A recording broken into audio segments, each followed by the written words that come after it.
makes that Undying into a support role as well, where we just miss out the hero for era here. Yeah, it certainly does. On the side of 4SC, I would assume Matumba Man is going to be in the Lashar. Okay.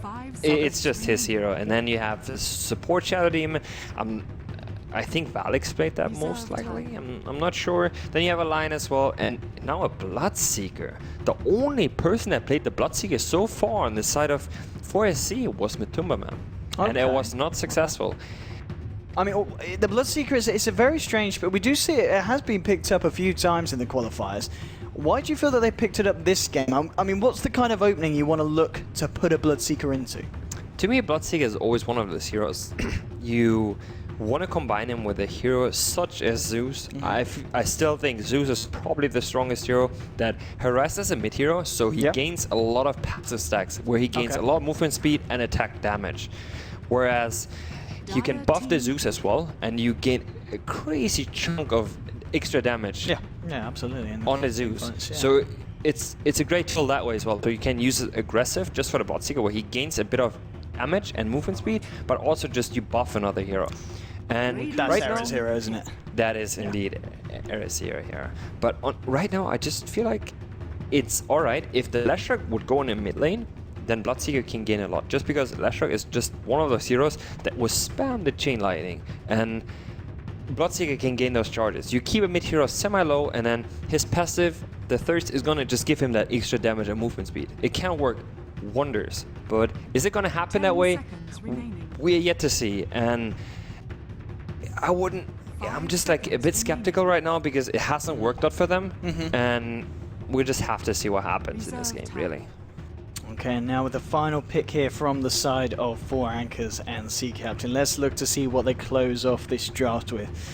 Now, obviously, with Ninjas in Pajamas so far, I feel like, the Viper, Undying, and just the Axe and in fact, the whole team, the lanes are going to be very strong for the side of Ninjas in Pajamas. And I mean, Bloodseeker, arguably not the strongest hero in the laning phase, or would you say otherwise? Like I was mentioning, it depends on pretty much. He could be the strongest hero in the lane.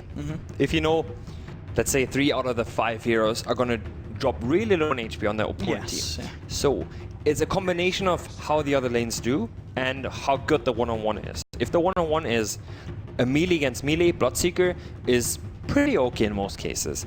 If you have like the Bloodseeker and a Lashrak is going to harass really well on that mid lane, then Bloodseeker gains so much movement speed and attack damage that Bloodseeker can go out of control. And we see again Matumba Man picking up that Bloodseeker, whereas now he's looking towards a support Lashrak. No, actually towards a mid lane with them. Okay, with Nemphy on the Lashrak. Indeed, well, and with the final pick there from the side of 4SC being that Beastmaster, which we'll probably expect to see go offlane. Into the game here, the first of the 2-game series between the sides of 4 Anchors, Sea Captain, and Ninjas in Pajamas. It'll be myself, ODPixel, joined by Hani for this one. And, well, as we were saying earlier, it's going to be a very interesting one between these two sides. A lot of big things resting on this game.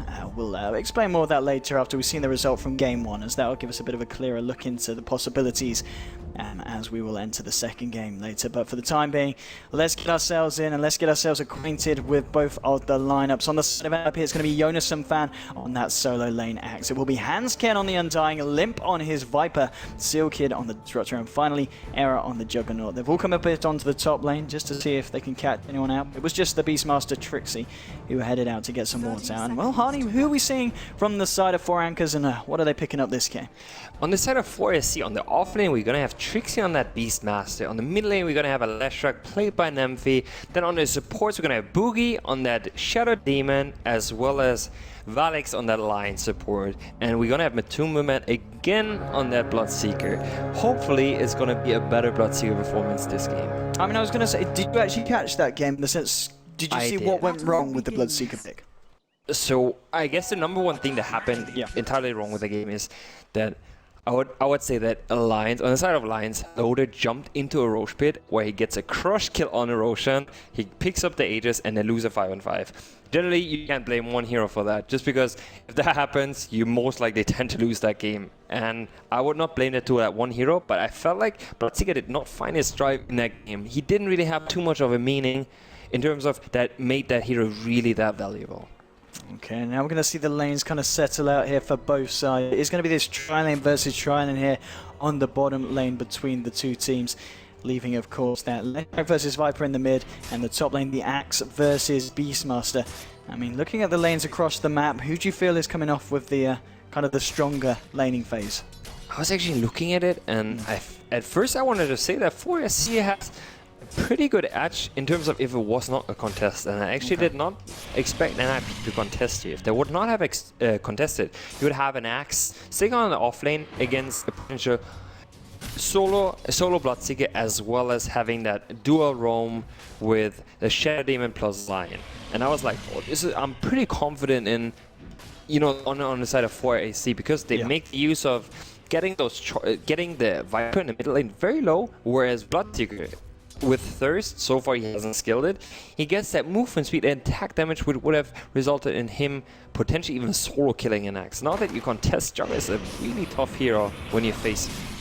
Well, we're going to see a bit of action here on the bottom lane. They're trying to go onto Hanscan here with the Blood Bright and the Earth Spike on Quinn. They're trying to corner him up in the tree line, and that is going to be your first blood there for Matumbaman. Now can he find anything more here? He's trying to hit down onto Sealkid. Sealkid will be able to find the kill onto Boogie. They've also lost Varlix here on the side of 4SC. Matumbaman, he's trying to find a second kill. Error is there with a body block. Sealkid will drop the kinetic field. Looks like Disruptor will be able to save himself. It could be Error in trouble here, but no, Error is going to be able to get himself away, and now the Hanscan's coming in with the decay. Matumbaman's got to think very carefully if he wants to try and dive this one. And he's got the backup now. Varlix is returning into lane. There'll be a Blood Bright drop down. Sealkid still hiding in the trees here. Are they going to look for him? The pings are coming out. Varlix wants to search for this one. Sealkid coming around out the outside. Does manage to get himself away.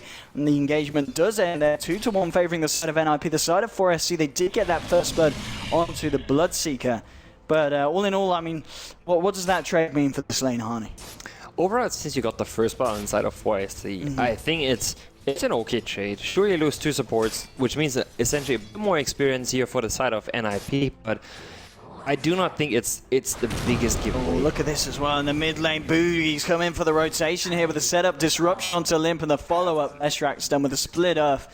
That's going to be another kill there for 4ASC, and that is very nice. Very important for the momentum you have on the side of 4SC. Viper that dies in the early game is so bad for you. Just because Viper's, you know, it doesn't... If Viper once falls behind you, you can't come back. Like, coming back as Viper is very hard. Even if you pick up a Midas, what does Midas give you? It doesn't give the hero that much. You want to have a fast mech, you want a 5-on-5. It just gives you that tanky ability, but you're not going to grow into a late gamer, essentially.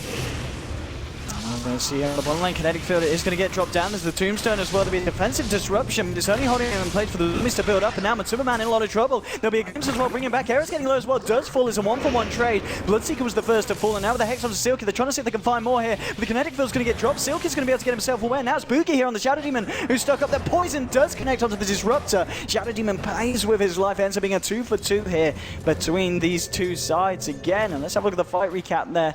Very even trade between the teams, but a lot of action happening down here on this tri-lane versus tri-lane. But I guess looking at the heroes that they've got, we kind of expected this action. Indeed. Just, you see on the side of NiP, they try to go so aggressive, but great response by the side of 4SC. They get the kill on the Juggernaut, but unfortunately Matumbaman died before that Juggernaut, so he did not get that experience. And for Bloodseeker, the most important part in the early game is getting experience. It's not as important to get those, you know, get that gold advantage, because you're pretty okay with just having power threats at one point, but you want to have that experience. You want to have a fast thirst. Fast thirst, fast ultimate means... Oh, look at this mid lane. There's going to be a disruption. Assault catch on to Limp here with the splitter follow-up as well. Sealkid's still into TP and trying to help out Limp. Limp's got 3 points of the corrosive skin. It looks like it's going to be enough to help him. He gets himself out. No! He does go down as he walks back in. The lightning storm flies through, but 4SC, they might lose stuff in this. They've lost NiP on the Leshrac. They will lose Boogie as well. Hanscan coming in with a haste rune. Very nicely picked up from the bottom rune spot. But bottom lane. Oh, the action continuing between the two sides. Matumbaman trying to chase this one with 2 points into the thirst. He's easily going to be able to chase down Error. Does find the kill. And again, it's a bit of a global 2-for-2 trade here between the sides. And well, that's made it a 3-for-2. Now, NiP do come out on top as they find the Beastmaster kill. But no, Matumbaman's there. Gets a double kill on the Bloodseeker. And that is a beautiful rotation there. Yeah, the fact that he was there. He saw that Axe was going to dive. He went for it. I guess it was the right call to get that kill in a 1-on-1, but now we look at a Bloodseeker that almost hit level 6. I was gonna say with a double rotation TP towards middle, Era had to stay more passive. He did not go back, and it resulted in just him dying towards that Bloodseeker. A lot of very tasty kills here going to the Bloodseeker. 7 for 7 at the moment, 5.5 minutes into this game, and now we're going to see Trixie has actually decided to rotate down here, and oh, apologies, we did meet out on mid lane. Leshrac going in again, finding himself a double kill as to take down the Viper and the Disruptor. And things starting to look a little bit up for the side of 4ASC. Matuma-man's been left in this lane against the Axe, and they're looking to find some farm for Trixie here on the bottom lane. I mean, what's the thought process behind this kind of lane rotation at this point on? I think it's just that essentially Matuma-man got all these levels by these ganks. A solo kill onto Axe, but he has to watch out. But they're going to turn this one around, or at least try to hit with the Rupture. Jonathan Fan will just stand his ground, but there's a rotation from NiP, and NiP on the Leshrac will be able to bring down the Axe. And I've got to say, at this point, we're seeing a lot of heavy rotations from both sides, but it seems to be 4SC that are coming out on top each and every time in the last couple of minutes. Yeah, in the very 2-3 minutes now, if you can even say so, we're sitting at 6.5 minutes and we have so much going on. Bottom lane. That's a big kill if they can bring down Era. There's going to be a disruptor as well to try and set up more, but Era to turn this one around. It's going to be a dominating kill streak for both the Undying and the Leshrac. The Lightning Storm flying through, Sealkid getting ball low. There'll be a glimpse bringing Emphy back, but that's actually bringing Emphy closer to Sealkid, and then we'll Emphy to find the Lightning Storm onto the Disruptor. Handskin does pop the flesh-eating golem here. Matuma-man will just look to try and take down the Tombstone. He has the backup here of the Shadow Demon. Shadow Demon hasn't got disruption here for a few seconds. Matuma-man trying to go in with a few points in the first. Does he want to try and chase this one? He's going to pop down the Blood Rite, and a Blood Rage onto himself. He wants to go for this. No, he doesn't. There's going to be a TP coming in. He will back himself out, but this is crazy. What is going on in this game? 21 kills, 7 minutes in. We've seen a few chaotic games this qualifies, but this has got to be up there, honey. Definitely. And if you look at the item build, or rather the skill build of the Juggernaut here, we're sitting at 3 points into Blade Fury, which is not the common build. No, not at all. He will suffer quite some in terms of just item progression. He will not farm as fast, but he just feels like he needs to go that skill rotation just because he wants to be most effective in this lane. He's gonna suffer essentially if he gets that free farm opportunity in towards the jungle or change the lanes, right? It just, you won't find as much farm if you go that kind of skill route. We're seeing towards the mid lane, Varlix and Boogie, they have rotated in. Limp's going to have to play very, very safely here. And he will. There's a smoke rotation coming in by NiP towards the mid lane. This is nice. Are they going to be able to do anything here? Well, the Timberman is in this jungle. Looks like they're just going to head back down towards the bottom lane. They're not going to be able to find anything in there. Handskin just picking up the bounty, sending Illusions out here, deciding what his next move is going to be. But I think the most noticeable thing here for the side of Forest is the fact that their Leshrac, he's got 7 kills 8 minutes in. That Nemphy has been so active globally with these rotations. It's kind of crazy. I mean, if net worth wise, he must be right up there. Yeah, 4.2k on your left. Compare that to the net worth of the Viper. Yeah. Viper's here, there has to be you're a hero that wants to win the lane. If you don't win the lane, it's going to be very tough for you to come back because you rely so much on a team to do well. And just comparing that with a Leshrac, then I wouldn't say that Viper scales a lot worse into the late game, but Leshrac definitely brings a lot more in the mid game for your team, if you're that formed. Indeed. I mean, the farm for the side of NiP is looking up for Jonas and Fan. He's opted for that VIP pistol. There's going to be a disruption set up here. Trixie's coming through as well. They've got a primal roam with the soul catch onto Jonas and Fan. The axe is flying through. The poison getting laid down as well with the illusions. They will almost certainly be able to bring down. No, he's still alive with the soul rip. He's going to be fine. Now the side of NiP, they want to try and turn this one around onto Boogie and Trixie. But now Matuma-man turning up, and with these points into the thirst, look at him go. He's fairly speedy. He's going to aim for the tombstone first. Wants to take this one down. There's going to be a static storm dropped down by Sealkid. Now he's just trying to rotate himself around. Oh, with a finger onto the Undying. They will be able to bring him down. Lightning storm bouncing through all 3 of them. Matuma-man, he's so speedy. Does he not want to go for this one? It doesn't look like he does. He's looking for the... Look at this guy go. They've got to go fast. He's being careful here, though. Era is level 6. Hasn't got the mana for the Omni Slash, though. Timberman just pulling the creep wave away, allowing the rest of his team to take down this tier 1. It looks like they will be able to do that. There's going to be a Hex on there. There will be a TP in from Jonas and Fan looking for the call, but he's getting caught out straight about the split Earth. Will allow Volix to try and get himself away from this one, but the Battle of Hunger onto the line. They're chasing down. There's going to be an Earth Spike holding back the axe, and the fight going on globally. Matuma-man now rotates in with the speed. Arrow will put the Blade Fury. He can't find into that, especially when he's got 3 points into it. Earth Spike holding back Jonas and Fan will bring him down. Matuma-man is going to live. There's now going to be the Demonic Purge onto Era, and 4SC, they want to keep going with this aggression. Lightning Storm, the axe is flying through, but he does manage to get off the Omnislash, it doesn't matter. Level 1 Omnislash doesn't do enough against these heroes. Grouped up, it's going to be a double kill for NiP. And turning at these guys, they just want to fight, Hani. And I'm just amazed by how much aggression you can get into 10 minutes of time now. We're seeing at 25 kills in 2 minutes. What the hell is not going on? stopping.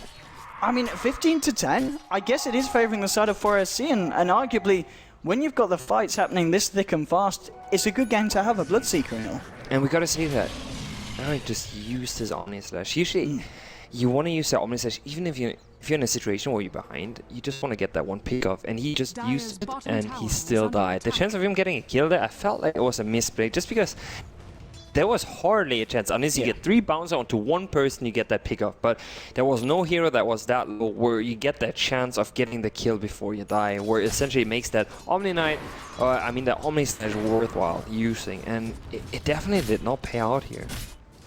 And if we look at Elastic, we have an Axe sitting at the most CS here, but if you look at the net worth in comparison, Axe has half the net worth of the Leshrac here. That's just crazy amount of net worth indeed for NiP, who, I mean, we saw at the beginning, understandably wasn't having the best of times in lane against the Viper in terms of CS, but yeah, he's looking pretty well off for himself. If there's going to be a smoke from the side of NiP. NiP seems very desperate here. They've got to find something with this rotation. I mean, 4SC, they're playing pretty careful here. Both Trixie and Varlix hiding in the sidelines. Looks like NiP will want to try and rotate towards the mid lane. And it does look like me. It does look to me that 4SC spots this out. They just ping towards exactly the area that NiP just had it. They're sitting 100% on top of where 2 pings on the side of 4SC went out to, and you can see them. They rather sit passive. They know exactly where they are, and great read here by the side of 4SC. Indeed, that's going to allow them to play it safe and not get themselves caught out, at least for the time being. I mean, Matumbaman, so with this Ogre Club, we see a fair few different builds on Bloodseekers. You know, some like to go straight for the S and Y. I mean, is this more like to be an S and Y, or do you think he's going straight for the BKB this game?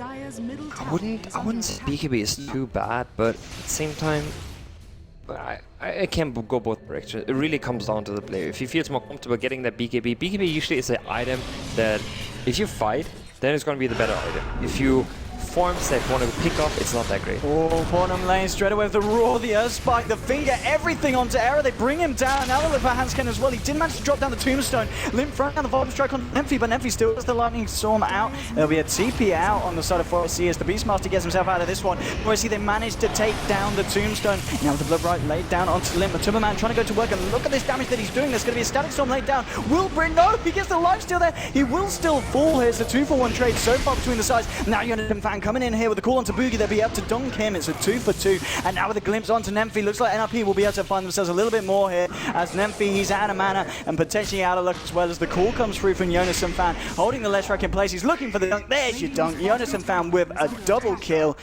A very nice fight there for the side of NiP. And if you want to stay in this game, that was exactly the fight that NiP was looking for. We were kind of missing. Who was missing in that fight? Was it the Beast? Everyone was there. Everyone was there for the side, yeah. Beastmaster TP'd himself back to base after he'd expended the Roar and the Axes. And yeah, everyone was there, but NiP just coming out on top, and they didn't even need to use the Omnislash. Era's still got that one ready and available. So maybe they can look to find something even more with this. We're almost actually looking at the Blink Dagger here on the side of NiP on the Axe. He is about to get it. It's actually quite an interesting item set because he gets that Vitality booster before finishing the dagger, and it might have been the right call, but he could have potentially even aimed to finish a Vanguard. But now, as the fight turned out, obviously you're gonna go for that dagger before finishing a Vanguard. Yeah, I guess the fact that he got the Vit booster fairly early on has obviously been helping him out a lot in these earlier engagements. Mid lane still grouped up as a 3 here. The side of 4SC, Limp trying to find what he can. I would still give the edge here to this side of 4SC, just because Jugger as well as Viper died in last fight, and that's the core of NiP here. And Axe is not going to deal that damage. He needs people to deal that damage. Of course, he's one of the better heroes to deal physical damage in the early game, but you rely heavily on getting those spins onto the heroes. And if you have no one that backs him up on getting that first dunk, jumping into the next dunk, then it's going to be really hard here for the side of NiP to win these team fights. Let's see what they can do here. We're seeing Jonas and Fan and Seal Kid smoked up here by the Ancients. There's a fair few mid on the side for ESC. And let's see if NiP can make this jump. Worth noting that NiP does, of course, have that completed Bloodstone now. Had it about the 14-minute mark, so indeed pretty scary amounts of farm here on this Leshrac. But what's he going to be able to do with it against the side of NiP's aggression? I was going to mention that was, you know, the amount of smokes that NiP has used here in this game so far. We're 50 minutes in, and if we look at the side of NiP in terms of their shop, they have no smoke left for 8 minutes now.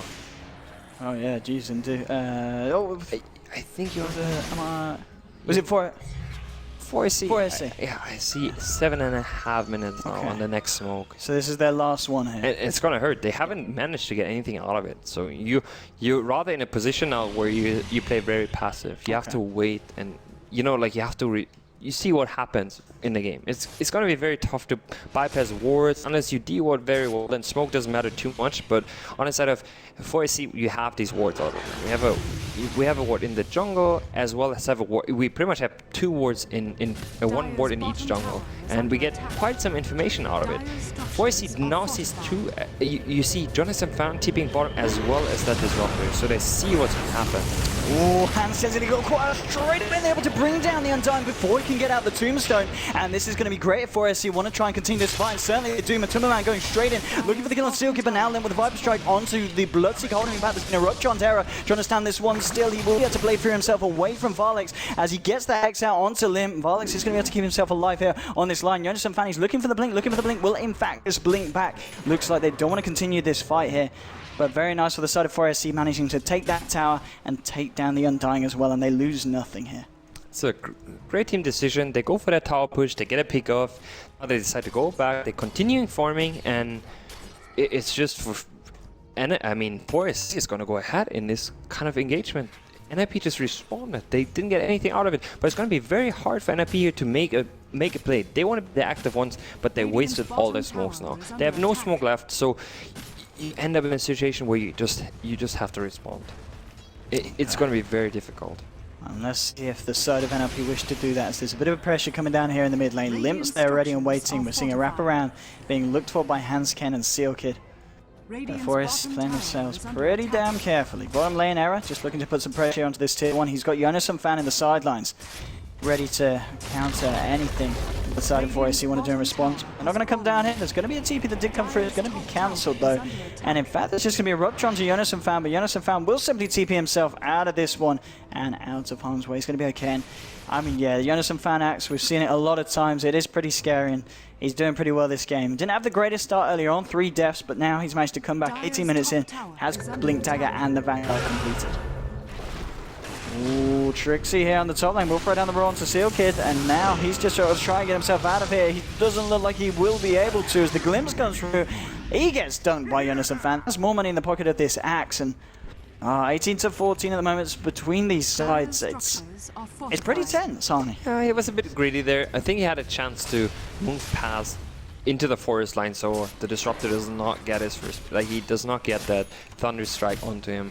With the Thunder Strike, as soon as that happens, you know you're dead. Like there's no moving further unless you stay in the same position. Then Glimpse doesn't have much effect, but at the same time, yeah, you guarantee dead as soon as a follow-up comes into play. At this point now, so Hansken, he has got that mech finished. Oh, there's going to be a Rupture drop down onto Eric. On the side of 4SC finds this one. Lightning Storm bounces through. There'll be Bloodbright laid down here by the Bloodseeker.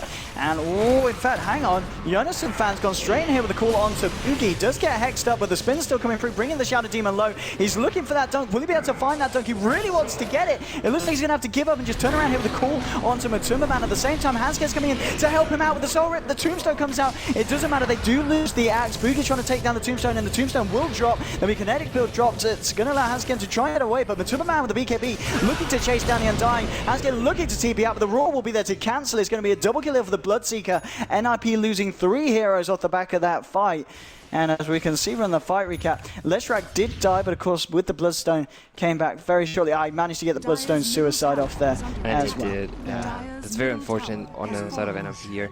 One thing to mention going back into that fight, what happened was Bloodseeker, he used his blood right, and he zoned everyone backwards, and at the same time Jonas and Fan jumped in. To go in, yeah. He jumped in, so he separated the 2 groups, and it turned out to be a very bad fight because of that. No one on the side of NiP could follow up. And it was just a bad team decision there for Jonas to jump in. Maybe he wanted to go and he called for the goal, but he just didn't see that blood right. And everyone moved backwards instead of forward to drop. You know, you can dodge it both ways, right? You can move backwards or you move outright forward. And if that would have been the call, the fight could have been probably better, but unfortunately that did not happen. And NiP need to be very careful about losing these fights now. I mean, they've lost the tier 2 in the mid lane. We're seeing a Beastmaster Trixie at the moment on the side of 4SC. He's got the first level into Necrobook, and there's the second upgrade as well. So, and obviously on top of a Leshrac, the pushing power from the side of 4SC is going to be incredibly scary. And, well, NiP need to make something big happen. And we are going to see a 5-man smoke from them heading towards this top lane, but I think 4SC, yet again, they're pretty aware of this potential aggression, and in fact with these wards here on the side of the map, they might have even caught NiP doing this one. And they're very aggressive. Yeah, look at these wards. It could have been in the radar. If it was I did not catch where that smoke came from. If it was at the tier 3 tower in the middle, which I assume it was either there, or we have a ping towards it. Yeah. If it was in that area, then I do not assume that was happening. NiP, they're going to try and take down this tier 1 on the top lane, and they will be able to find exactly that, but at the same time, 4SC, they've got bigger things on the menu. They're looking for Roshan here, they're also looking to apply some pressure here onto the bottom tier 2, and well, there's no way that the side of NiP can stop 4SC from doing this, and this is going to be effectively a free Roshan, a free Aegis. And we're talking about the pickups on Matumbaman here. We're talking about it. Either Ascension Yasha, but he went for that Yasha plus the BKB. Okay. So it's a very solid pickup. You fight a lot. You're a lot better in a 5-on-5 if you choose to go for that BKB. And well, that's what Matumbaman did. And if you look back at what happened so far in the 22 minutes, it is probably the right call. You had so many fights where BKB is just that item you want to have against the Disruptor. It's not that great against an Axe, but it's pretty good against Disruptor negation in terms of damage. Same with Undying as well as a Viper. Against against the Omnisesh of the Juggernaut, it's not that great, but overall, it's a solid item pickup for 5-on-5s. Some fan, he's got an Ogre Club coming out to him, so it does indeed look like after the Blink Dagger and Vanguard, he's going to go for what I'd imagine will be the BKB, because against a lineup like 4SC, having a BKB axe in it all is going to be pretty big. He does find the call here onto NiP, and with the Tombstone dropped as well, this Lesh is in a lot of trouble. There'll be a bit of a reaction coming out for the side of 4SC in a defensive disruption, buying the Lesh time, and maybe 4SC can look to fight back into this. He's got a Roar available, and then he's looking to go in with the lineups on the right, hitting 3 of them. This is pretty big, but Jonas and Fan gets himself back into the call. Now with the Roar onto Jonas and Fan, they do lose the Leshrac, but Leshrac with the Aegis, going to be ready to come back for round 2. Hera coming in with the Omni Slash, takes down the Beastmaster. Now 4SC want to keep fighting into this one. NiP's pretty tanky, there's going to be a call for Jonas and Fan, go for the YOLO plays. He's able to bring down the Bloodseeker. Hera gets stunned by NiP, and NiP will finish this one off. Lim and Haskid both incredibly low, so Sealkid. They need to try and get themselves out of it. The Shadow Poison flying through Sealkid and Haskid in a lot of trouble. Sealkid, he'll go down to the right clicks of Varlix, and Varlix on a killing spree. Wants to find Haskid as well. He's got a stun. He will find it onto the Undying. Takes him down as well. NiP, they lose 4 here. Only Jonas and Fan on the Axe managing to survive. And again, what a fight for 4SC, and some fantastic players coming out from the team there.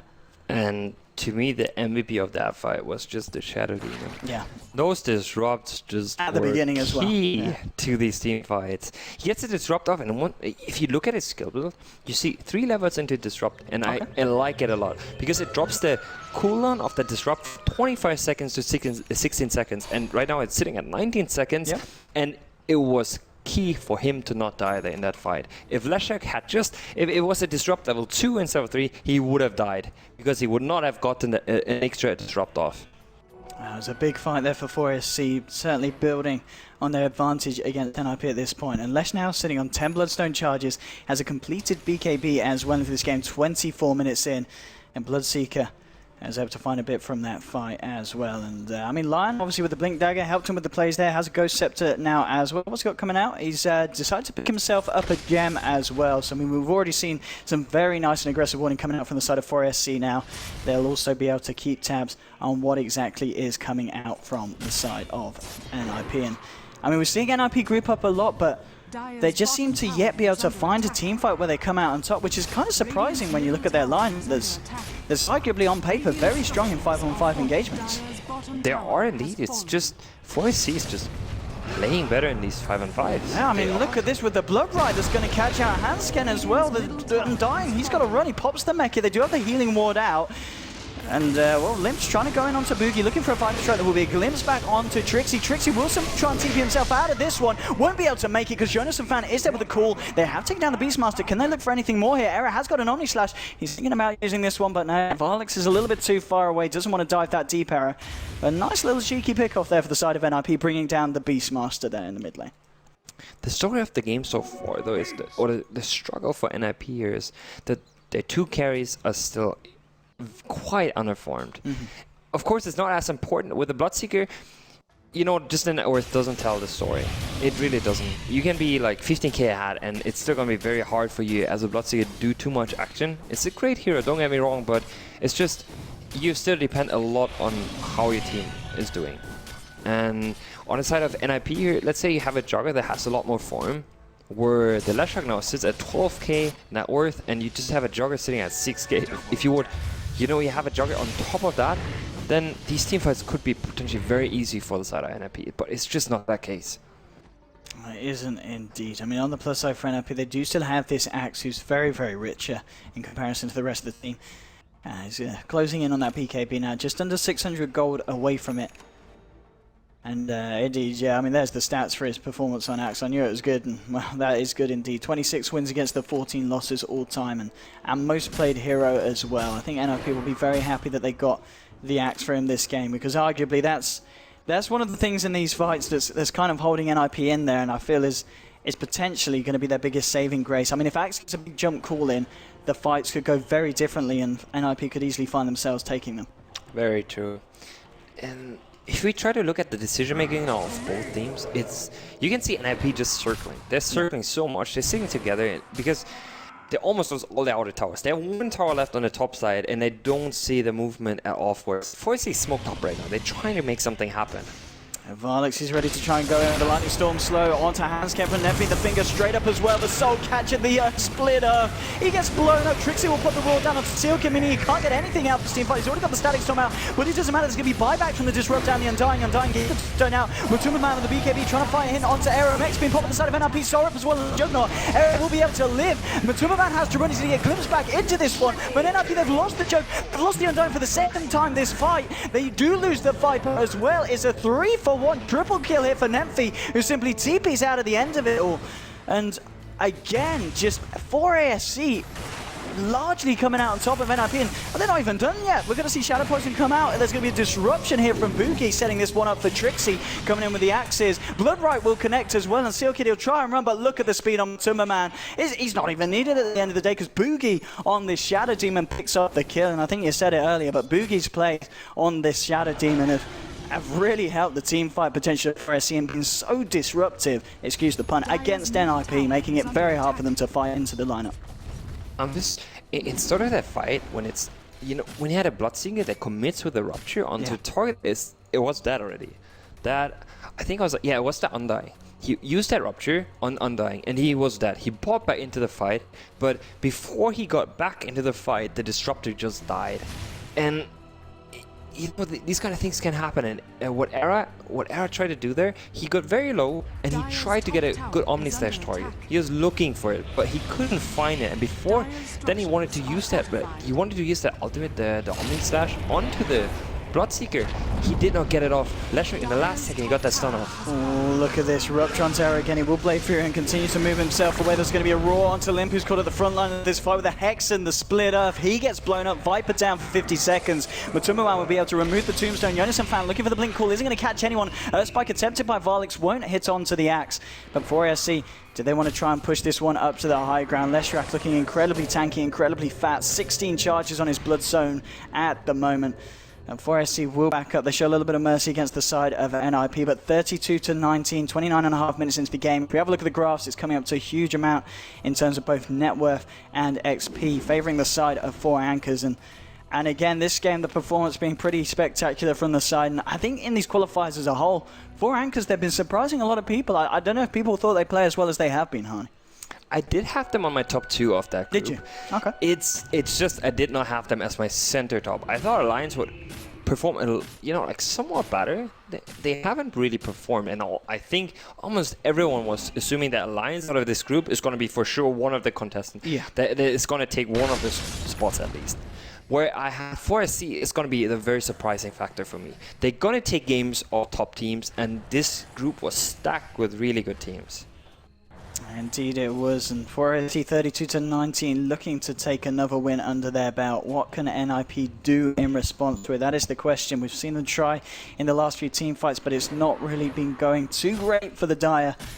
And I don't know, they're going to need something big, they're going to need something flashy. Trixie looking incredibly scary, has that Necro free now online, and with 1k gold, he's going to be able to start moving towards his next item. The pings are coming out onto Roshan, which in fact is going to spawn just in time as Unison fan comes around the corner. So NiP, they've got their eyes here on the Roche pit. There's no wards out here for the side of 4SC, but I'm sure they'll look to try and check this one out, and they are heading that way. And well, all the blood rights have been laid down. NiP are going to have to back themselves out of the pit here. It does connect on both Handscan and Unison fan. The question is, are 4SC ready to fight into this one? And indeed they are. Spike comes through, will catch out the Undying.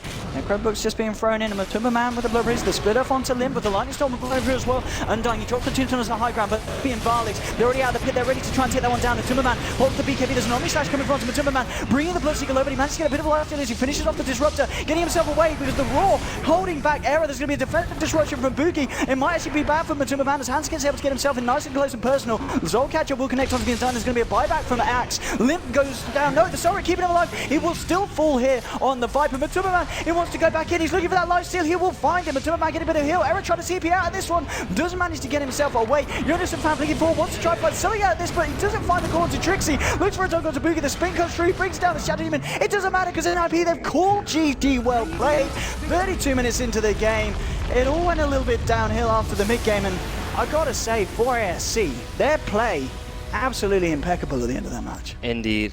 The way that last team fight started is they were trying to find that Axe in the pit, and they get the Necrobook on the Axe. Axe can't jump anymore. He's the one person that can get the Necrobook on. And what happened is that he couldn't jump, he had the Rupture on top of him, so he was essentially out of the fight. There was no movement anymore by that.